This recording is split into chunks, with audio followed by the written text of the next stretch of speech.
नमस्कार बच्चों, आपके सेकंड ईयर के पाठ्यक्रम में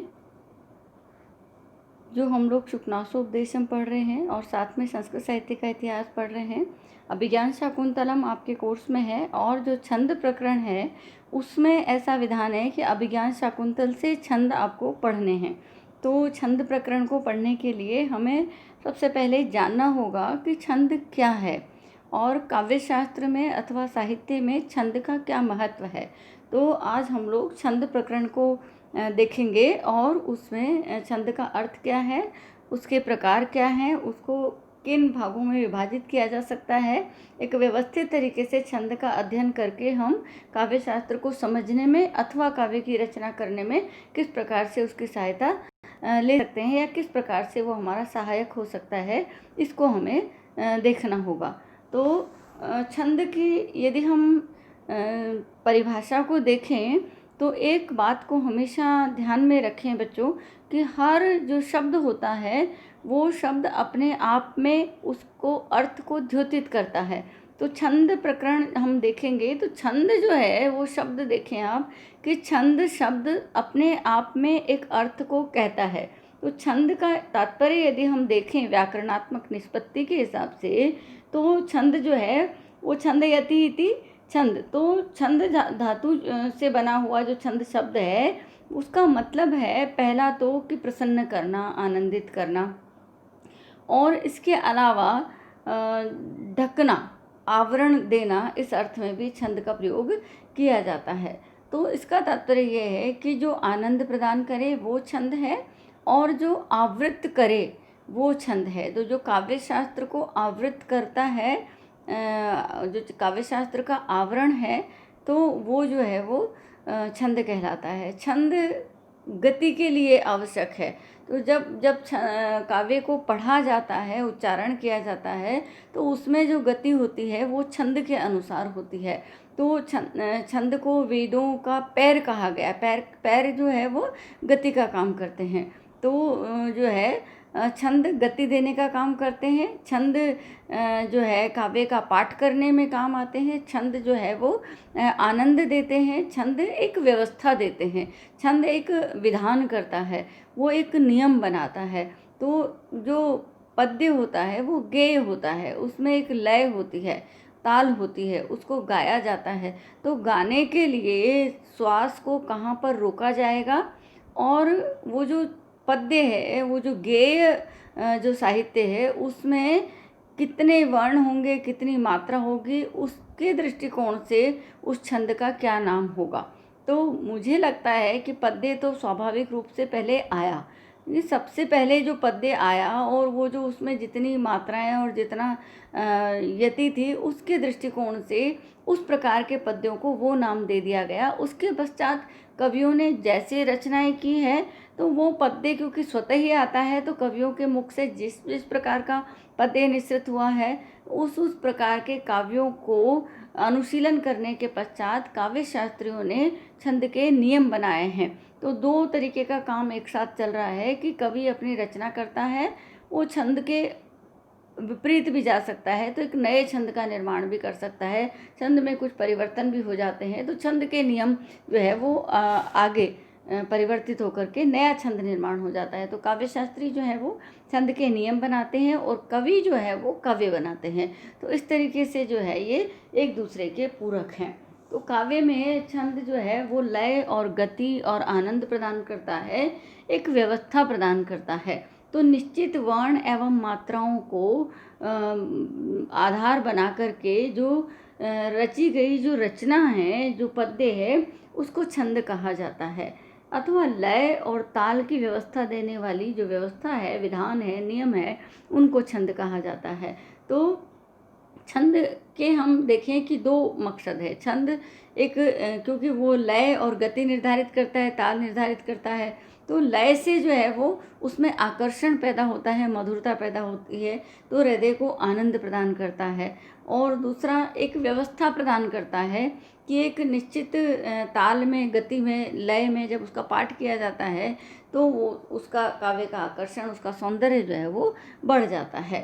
तो ये एक नियमावली है। छंद जो है वो नियमावली है जो ये बताती है कि अगर इस प्रकार का पद्य है तो इसका एक विशिष्ट नाम है, वो उसकी विलक्षणता के आधार पर ही उसका नाम है। तो जो है ये व्यवस्था को हमने छंद कहा। तो छंद शास्त्र वैदिक वाङ्मय की यदि हम बात करें तो वैदिक वाङ्मय में जो वेदांग है उनमें छंद है। हम कहते हैं व्याकरण, निरुक्त, छंद, ज्योतिष, ये सब क्या है? काव्य के, वेदांग के, वेद के अंग हैं और उनको समझने के लिए मदद करते हैं। तो वेदों को भी छंद कहा गया है। कई जगह पर वेद को छंद ही कहा गया है और इस तरीके से वहाँ पर जो है मिलता है कि जो है सच कुलपतिर आद्य छंद साम च प्रयोक्तः। तो इसका मतलब ये है कि छंद जो है वेद को कहा गया। बहुलम छंदसी पाणिनि ने भी प्रयोग किया है। तो छंद, वेदों को छंद कहा गया क्योंकि वेद जो है वो काव्य है, उनको छंद कह दिया गया। वो पद्य हैं, ऋचाएँ जो हैं वो, तो उनको छंद शब्द से प्रयोग किया गया है। और यदि हम शास्त्रों की बात करें तो छंद के लिए जो है पिंगल ने सर्वप्रथम शास्त्र लिखा है, इसलिए छंद शास्त्र को कभी कभी जो है वो पिंगल शास्त्र भी कह दिया जाता है। तो वेदों के अंगों में छंद है और जो है छंद जो है वो गति को कहा जाता है, उसको वेदों का पैर कहा गया है। छंद जो है व्यवस्था को कहा जाता है, जो उसको पद्य को आवृत करती है, आवरण देती है, वो व्यवस्था है। तो जिसके अंदर वो पद्य बंधा होता है तो वो छंद होता है। तो इस तरीके से छंद जो है वो व्यवस्था या विधान करने वाली नियमावली है। जैसे अगर हम अलंकार पढ़ते हैं तब अलंकार में हम शब्द और अर्थ की बात करते हैं। यहाँ पर हम वर्णों की और मात्राओं की बात करते हैं। तो कितने वर्ण होंगे, कितनी मात्राएं होगी, तब उसका अर्थ से कोई लेना देना नहीं है, लेकिन वर्ण, व्यवस्था, गायन, गति, आच्छादन, आकर्षण, मधुरता, सौंदर्य, ये सब जो है वो छंद से उत्पन्न होता है। तो इस तरीके से छंद जो है वो नियमावली है। और अगर हम विभाजन की बात करें तो हम बार बार बात करते हैं कि ऋग्वेद से लेकर के अब तक संस्कृत साहित्य चल रहा है। इस पूरे साहित्य को हम दो भागों में बांटते हैं। लौकिक साहित्य जो है वो व्यवस्थित है, उसका व्याकरण अलग है, उसकी रचना अलग है, वो नियमों में बंधा हुआ है। इससे पहले संस्कृत को भाषा कहा जाता था, यानी कि जो बोला जाता था, जो लिखा जाता था उसको भाषा। जब उसको व्यवस्थित कर दिया गया तब उसके लिए संस्कृत शब्द का प्रयोग होने लगा। तो वो जो पहले का जो साहित्य है उसको हम वैदिक साहित्य कहते हैं और जो बाद का जो रचा गया जो साहित्य है वो लौकिक साहित्य कहा जाता है। और यदि हम, तो वैदिक साहित्य में वैदिक छंद है जो लौकिक साहित्य से अलग है। कुछ छंद दोनों में समान मिलते हैं, जैसे अनुष्टुप छंद है, वेदों में भी मिलता है, लौकिक में भी मिलता है। ये वैदिक में कुछ जो है अलग छंद है और लौकिक में जो है वो अलग है। तो इस तरीके से हम उसको दो भागों में विभाजित कर सकते हैं। तो वैदिक में गायत्री आदि छंद जो है वो मिलते हैं और लौकिक में अनुष्टुप से शुरू होकर के और बहुत सारे छंद हैं, उपमा, अनुप्रास आदि। यद्यपि उपमा आदि वैदिक में भी मिलते हैं और उसका जो स्वरूप है वो थोड़ा अलग है। लौकिक में वो बहुत ज़्यादा व्यवस्थित और परिष्कृत, परिमार्जित हो गया है। अब ये तो हुई साहित्य के आधार पर विभाजन की बात।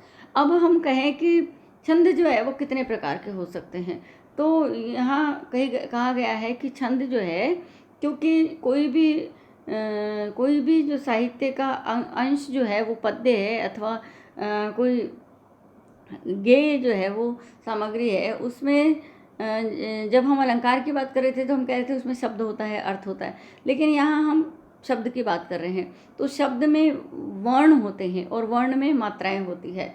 तो छंद जो है वो कभी कभी वर्णों के आधार पर होता है और कभी वो मात्राओं के आधार पर गिना जाता है। तो जब हम वर्ण की गणना करते हैं छंद में, जो वर्णों पर आधारित होता है, तो उस छंद को वार्णिक छंद कहा जाता है।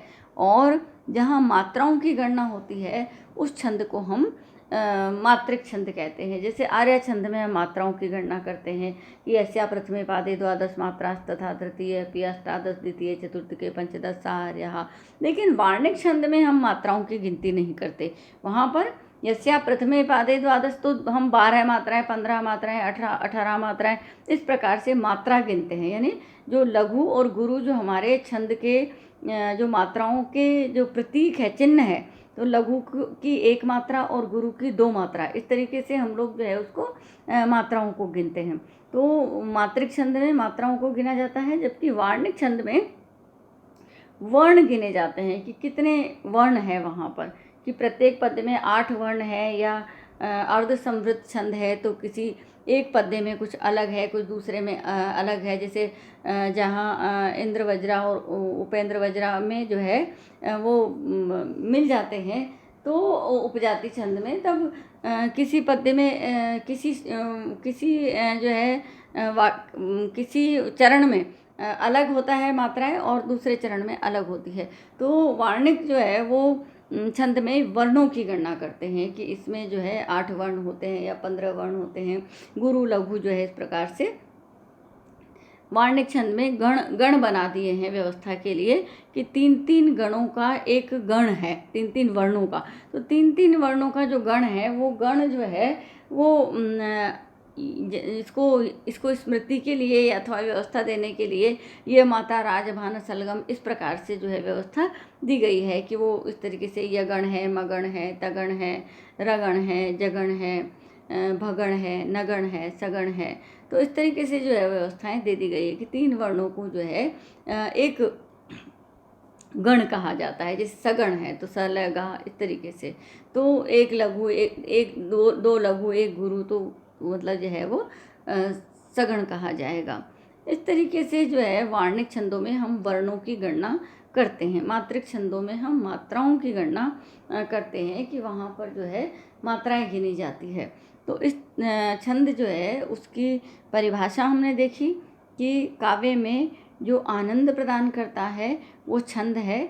लय और ताल की जो व्यवस्था करता है, विधान करता है, नियम बताता है, वो छंद है कि किस प्रकार की इसकी राग होगी, किस प्रकार का लय होगा, कहाँ पर विश्राम लिया जाएगा, यति कहाँ पर होगी, वर्ण इतने होंगे, मात्राएं कितनी होगी, तब उस छंद का क्या नाम होगा। इस तरीके का जो काव्य शास्त्रीय नियमावली है उसको छंद कहा जाता है। और ये छंद जो है वो वैदिक छंद है और लौकिक छंद है। और छंदों में 2 प्रकार की व्यवस्थाएं हैं, वार्णिक छंद है और मात्रिक छंद है। वार्णिक छंद में वर्णों की गणना होती है और मात्रिक छंद में मात्राओं की गणना होती है। तो इस तरीके से जो है छंद के नियम है अलग अलग, और इस आधार पर उन छंदों के नाम है। समृद्ध छंद भी होते हैं तो चारों चरणों में एक जैसे होते हैं। अर्ध समृद्ध छंद भी होते हैं तो आधे अलग होते हैं।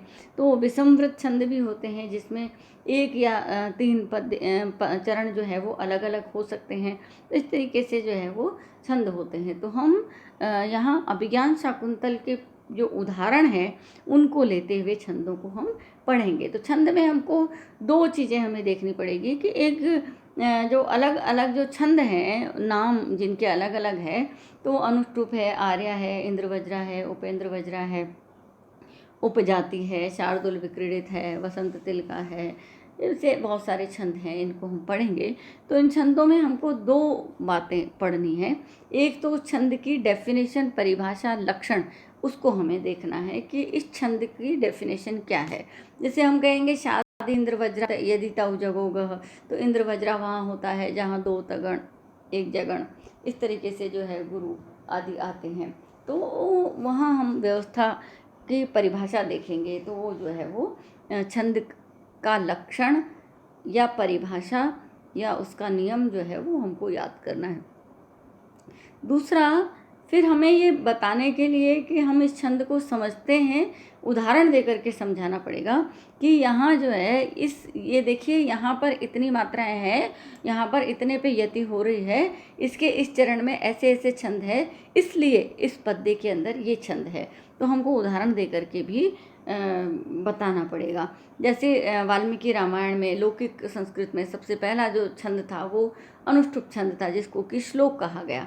तो वो उसका जो लक्षण है वो श्लोके षष्टम गुरु गेयम सर्वत्र लघु पंचमम द्विचतुष्पादयो रस्वम सप्तमम दीर्घम अन्यो हो। तो इस तरीके से जो है वो श्लोके षष्टम गुरु गेयम, तो श्लोक में 6ठा वर्ण जो गुरु होता है, सर्वत्र लघु पंचमम, चारों ही चरणों में जो है वो 5वां लघु होता है, तो इस तरीके से गिनते हैं। जो पहला जो छंद है, श्लोक है, वो निकला है अनुष्टुप और मा निषाद प्रतिष्ठाम मगम शाश्वती समायत क्रोंच मिथुनादेकम अवधि काम मोहितम।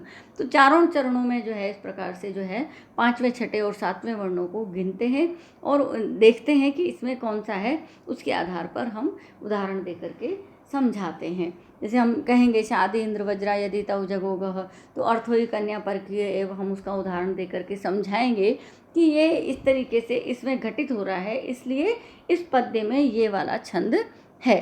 तो ये दो चीज़ें हमको देखनी पड़ेगी, एक तो छंद का लक्षण और दूसरा उसका उदाहरण, और तीसरी बात कि इस उदाहरण में ये छंद कैसे है इसको समझना, तो इसको हम कहते हैं लक्षण संगति। तो प्रत्येक छंद में हमको 3 चीज़ें देखनी पड़ेगी। सबसे पहले कि छंद का लक्षण, दूसरा उस छंद का उदाहरण, और तीसरा जो है उस उदाहरण में वो लक्षण कैसे घटित हो रहा है, लक्षण संगति, इसको हम जो है वो पढ़ेंगे। तो आज हमने छंद का सामान्य परिचय और प्रकारों के बारे में बात की है, और अगली जो हमारी कक्षा होगी, ई कक्षा, उसमें हम लोग जो है छंद से शुरू करेंगे और उन छंदों में अभिज्ञान शाकुंतल के उदाहरणों से उसको समझने का प्रयास करेंगे। आज के लिए इतना ही, धन्यवाद।